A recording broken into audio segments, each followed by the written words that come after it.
j'étais candidate aux élections gouvernementales et sénatoriales au scrutin qui s'est déroulé à ce jour. Nous avons donc tous constaté le déroulement du scrutin et avons pris connaissance des résultats de la CENI qui a publié comme gouverneur de la ville de la province du Kasaï central, M.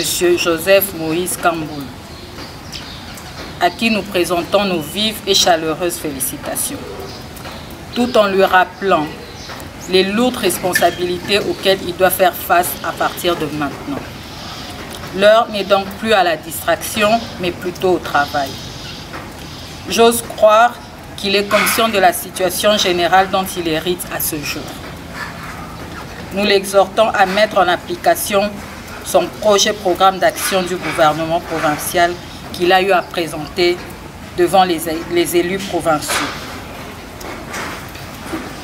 De maintenir plus que jamais cette province dans la paix et d'avoir comme objectif le développement de notre chère province comme sa seule préoccupation majeure.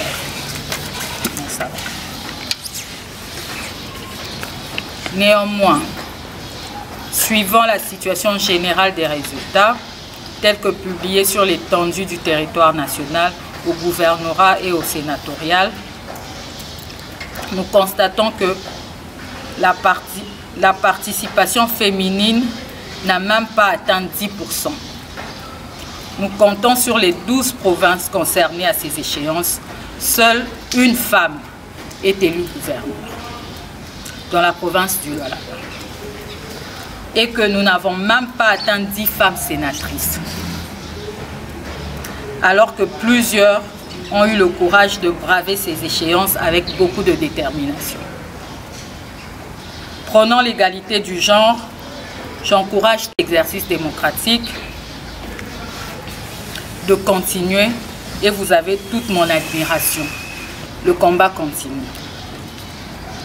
J'exprime mon indignation en observant que celles-ci, donc les femmes, n'ont pas pu bénéficier de la confiance des grands électeurs, tout en espérant que cette situation pourra s'améliorer dans le temps.